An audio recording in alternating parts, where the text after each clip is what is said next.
Welcome to my basement and possibly the dumbest video I've ever filmed. I've got this brick of ostensibly $1 bills. There's supposed to be 100 of them in there, encased in acrylic or lucite. I don't even know the difference between those two things. I got this one used on eBay for 15 bucks, so I'm not out a whole lot if it ends up being 98 pieces of paper with $2 stuck on either side of it. But I was curious. I wanted to figure out, like, okay, do they actually take real money and encase it in there? And if they do, who's the intended buyer for this? Like, do you buy it for yourself as a flex? Like, you could stick it on your desk, keep some papers from blowing away, and everybody who sees it goes like, damn, that guy's a baller. That guy could totally just seal up money and not even ever do anything with it. Or is it something where you give it to someone else? Like, you're taking this and you're handing it to someone and saying, look, I'm obligated by family relations or something to spend money on you, but I don't want you to have a good time with it, so here's money you can't do squat with. Either way, it's kind of a dumb product. Like, either way, this is a real dumb product. But it's going to make for some fun video, I think. And I'm just curious if it even is real money in the first place. So if you have an answer for who this is for, let me know down below in the comments. If you think that this is real money or if you think this is just regular paper, make your guesses. We're going to go ahead and try and tear it apart. Now, there's a few different ways I could go about disassembling this, right? I mean, the fast and easy way, I guess, might be to just take it, throw it on the ground, you know?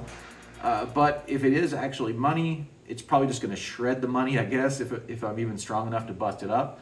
And I'm not sure that's going to be really that long of a video, right? That's just me like torquing it down on some concrete till it busts up. We can do better than that. The other stuff that I could do with this is I can run this through a table saw because there are edges on it. And it's not quite square, like the money is not absolutely square with this, but I should be able to run a table saw along it well enough. And if the paper inside is dry, like if it didn't get absorbed with the acrylic material, it'll just come apart like a sandwich. So that would be kind of interesting to see. I don't actually know too much about the safety or lack thereof of breathing in dust from cutting this. There wasn't really a whole lot on the internet. I'm sure it's just simply not good. But I've got that door open, I've got that door open. Hopefully the breeze through here keeps me nice and cold and blows away microplastics. Our food has enough of that in it already. Anyway, let's cut some money.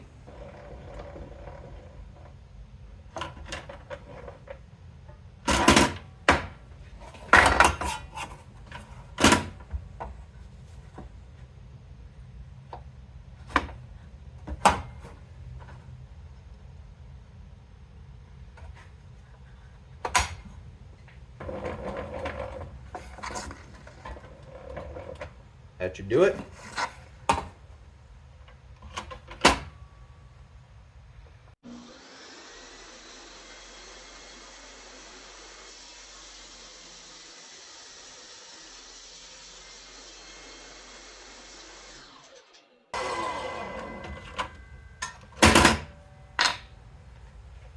That's what we got right there. Looks like I did get down to the paper.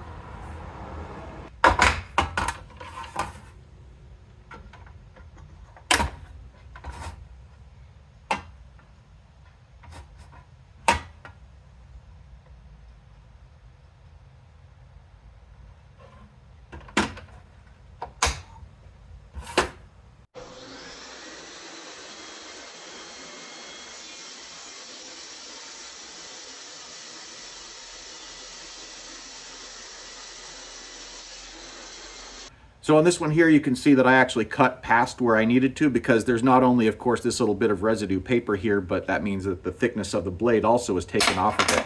Now that's okay, but that lets us see if the paper is, in fact, paper. It appears to be paper. It is kind of plasticky feeling, like, you know, as if it's not dry paper in the middle there. But I think that on the edges, that might be to be expected, right? Some stuff is going to capillary in, so even if it comes apart otherwise, we would expect the edges to be kind of ground off. Now you can see here that I cut it pretty far in. I probably could have done a better job of that. I'm not sure it matters too much.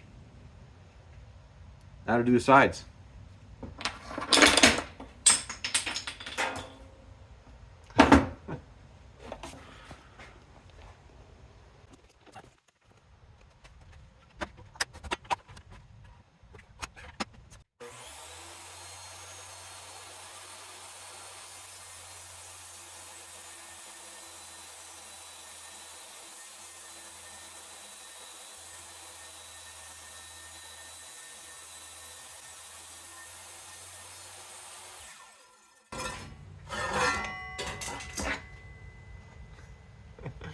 Looks like I burned it just a little tiny bit there.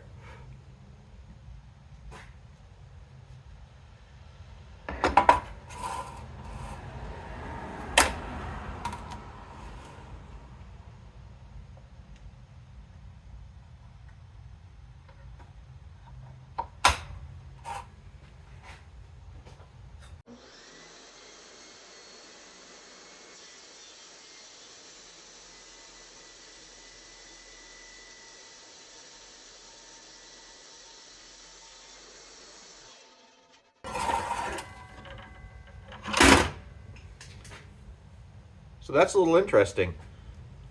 Notice how it's kind of split?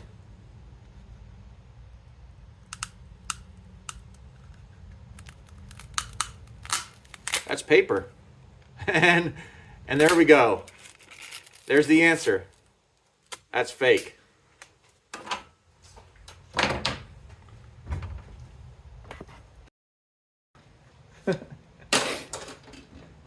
Well, that's kind of what I expected. Looks like this is all just a bunch of just fake paper, but it's dry. That part's kind of interesting.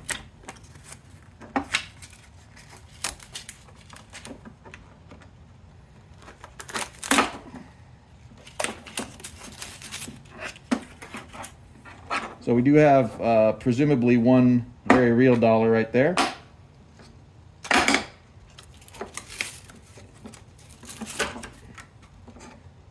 And another dollar, and a big old stack of just sort of light green paper. So that's pretty much what I expected. It is kind of a bunch of bullshit that they're selling this product to people probably for like $130 or whatever. I actually haven't Googled to see how much these cost. But even though you expect them to be full of shit, it's still kind of because they're misrepresenting what it is that they're selling you. I'm not sure if anything can be done about that, like if they could be taken to court over that or whatever, but there's your answer. Paper.